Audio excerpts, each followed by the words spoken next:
Hello, I'm Louise Warren. I'm one of the lead endpoint assessors for Sales Executive Level 4 at A2A Training.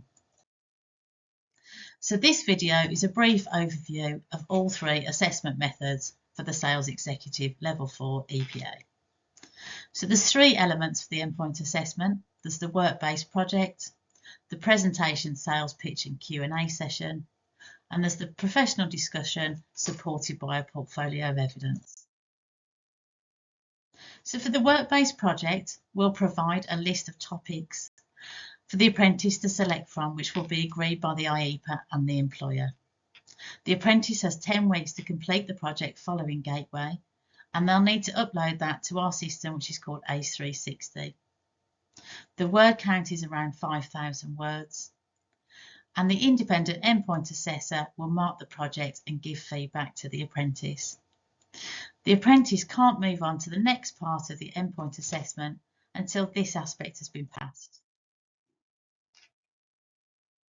The presentation, sales pitch and Q&A is the next part of the endpoint assessment.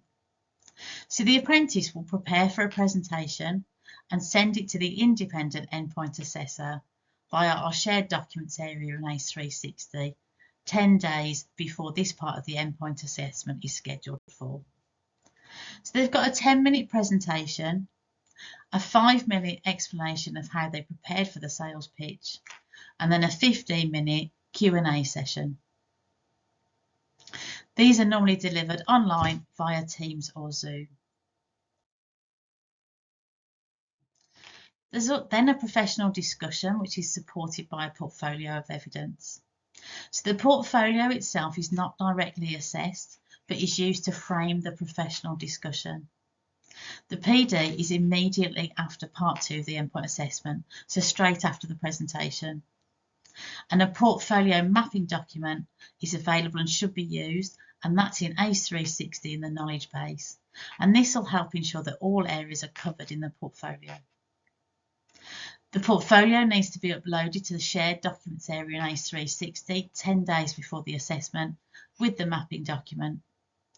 And the PD professional discussion consists of 2 parts, which is a 25-minute structured Q&A session and then a 25-minute more informal Q&A session where the independent endpoint assessor may explore some topics in more detail.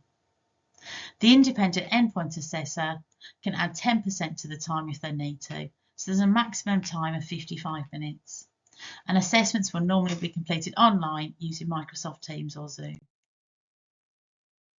You'll need to be in a room on your own to complete your endpoint assessment if it's online.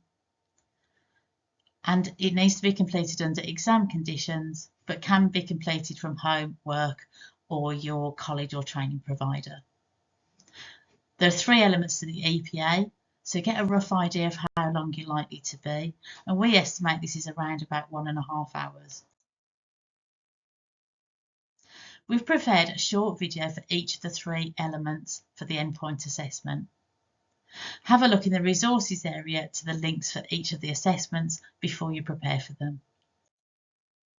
Good luck with your endpoint assessment, and here's our contact details if you need us.